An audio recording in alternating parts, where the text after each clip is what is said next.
Frankie's Mine Train is the newest coaster at Frontier City in Oklahoma City. This kiddie coaster offers decent theming consistent with the rest of the park and a promising layout with a drop and helix. But does that make it an enjoyable ride? Find out in this review.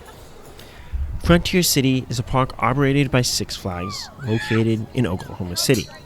With only 5 roller coasters, this is normally considered one of the smaller Six Flags parks. Despite this, I really enjoyed my time at this park, as it is a great family park, and I wish I would have had a second day to soak in all the theming and get more re-rides on the coasters and flat rides. Frankie's Mine Train is located in the kiddie section of the park, which is located right to the left when you enter from the gift shop. Previously, Frontier City had 2 previous versions of kiddie coasters, both called Wild Kiddie. In 2019, they retired the Alan Herschel Wild Kiddie and got a coaster from Zamperla. This is a clone of 3 Dragon Apprentice coasters at Legoland's, as well as Whistle Punk Chaser at Dollywood and SpongeBob's Boating School Blast at SeaWorld in Australia, among others. Despite its small size, adults are free to ride without restriction. And I had to wait for this coaster as adults from the Roller Coaster Enthusiast Club of Great Britain were ahead of me in line. The train will likely front load as people do this naturally, but the back is probably the best as it would maximize that first drop.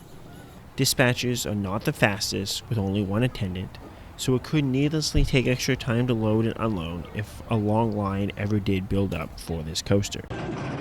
Once departing the station, you go up a lift hill that will turn you slightly to the right. This drop is pretty good, especially for a kiddie coaster, and the overall drop feeling isn't a lot or great, but there are 2 strong lateral kinks during it, one in the middle of the main part of the drop, which gives a nice jolt while blending a variety of forces together nicely. The next is on the bottom of the turn just after the drop. Both of these are quick bursts that add to the overall experience of the initial drop on this coaster. After the first drop, you turn into a helix.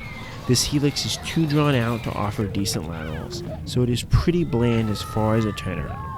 It might offer some forces in some ways, and it might ride differently in different seats throughout the train, but on my rides, I really didn't get much on this helix.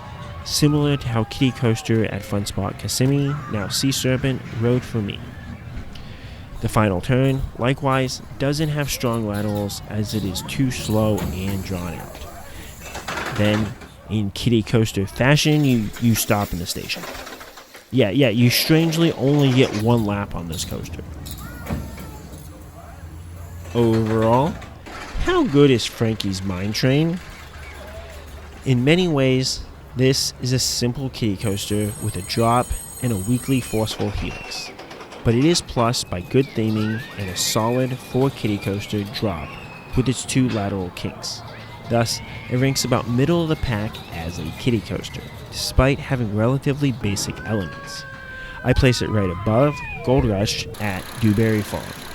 This new for 2024 coaster offers a tame kiddie coaster with a nice bunny hill. This has a bit more of a complete package as the turns offer decent laterals in the rear car. I place it right behind Rio Coaster at Outlaw Pass. This basic looking coaster offers good laterals through the station, and with a long cycle, it offers a bit more, especially with regards to the backwards laterals. How do you like Frankie's Mine Train? Is this a solid kiddie coaster? Let me know, and as always, Cupcoon crap.